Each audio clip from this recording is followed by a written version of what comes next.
Right. Steve says our time is up, but we'll do one more day, right, Steve? Last day, your favorite day of VBS. Day 5, dare to trust. This says Paul trusted God. It's Acts 27. And the life application for the kids is I can trust God to give me power to face my fears no matter what comes next.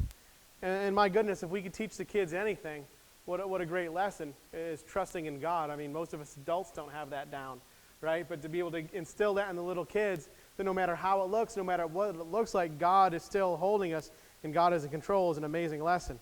And it comes, like I said, from Acts 27, where Paul's sailing for Rome, it says. And there's a storm. And I'm not going to read the whole chapter, but there was a storm. And actually, reading it again, I was just surprised how much in the Bible they talk about ships and all this kind of stuff. Stuff that I don't know why we know it, but it's in there.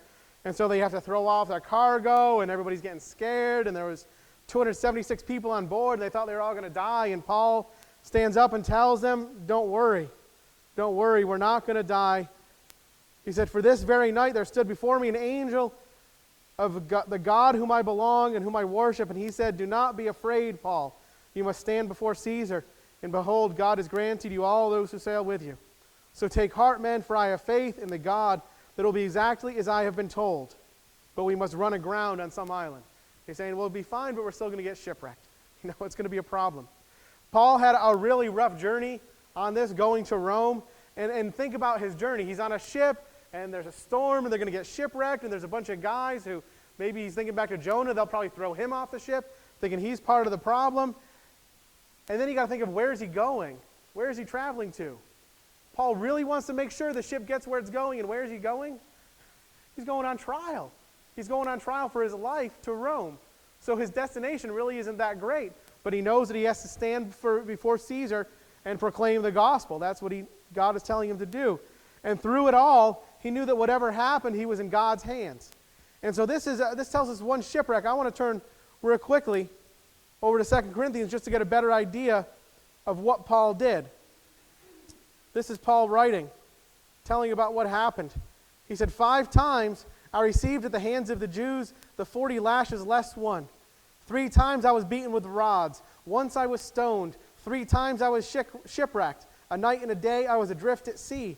On frequent journeys and dangers from river, dangers from robbers, dangers from my own people, dangers from Gentiles, danger in the city, danger in the wilderness, danger at sea, danger from false brothers. In toil and hardship through many a sleepless night, and hunger and thirst, often without food, and cold and exposure. And he said, on top of that, I had to worry about you folks. That's what he says right after that. Who wants Paul's job? Paul had a rough time. Paul faced all those things. I haven't faced a fraction of what Paul faced. I certainly haven't faced a fraction of what Paul faced in the name of the gospel. But Paul went through all these things. Paul made it through all these things. But the main thing, the reason Paul was able to do that is Paul knew that he wasn't going to be able to get through it all by himself. Paul knew that compared to that list, compared to all the trials he faced, compared to standing up to people who he knew could have him executed immediately, standing up to crowds of people who I'm sure had rocks in their hands waiting to throw at him, that he had to be lowered out of a city wall at night in a basket. Paul faced all of that not because of how powerful he was, but because of how weak he was. That's what he says. Right after he talks about all those things that happened to him. And then he talks about that thorn in the flesh that he had that we don't know what it was. Paul is having a hard time, and he prays. He says, God, you know, all the stuff I've gone through, all the beatings, all the shipwrecks, all this stuff, at least take this from me. And how does God answer? Do you remember? But he said to me, my grace is sufficient for you, for my power is made perfect in weakness. See, Paul knew that compared to all this, he was weak. And when he was weak, that's when God could show his power. For the little ones especially, for little kids don't have a lot of power. Little kids don't have any power. Sometimes they have power amongst their friends, but they don't control what they eat. They don't control what they get to wear necessarily. They don't control where they go to school, where their families live. They don't have any kind of power going on in their lives. And so they could think, well, what I say doesn't matter. What I do doesn't really make a difference. Well, we can show them the example of Paul. Paul felt the same way.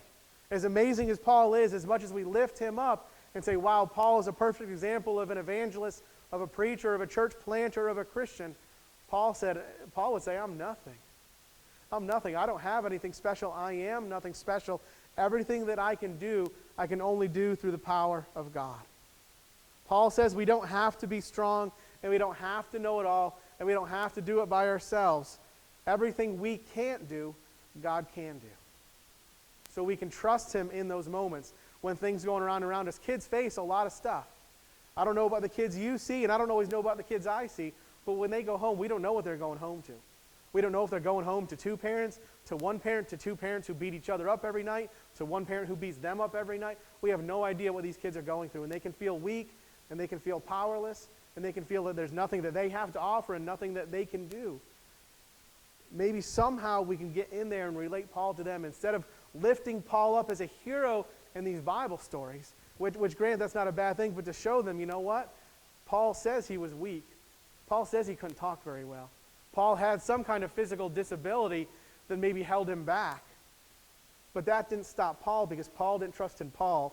Paul trusted in God. And when you do that, you can make it through even the scariest of storms that we just read about in Acts 27. All right.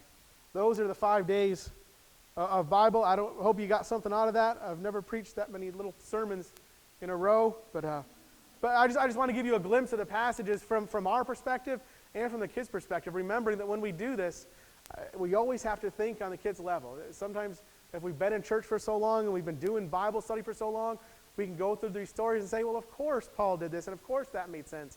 But these are little kids who have no clue about what's going on, who have no clue about life. And we have this opportunity to reach them with these words. So my prayers will be with you as we all try to do this summer. Cindy?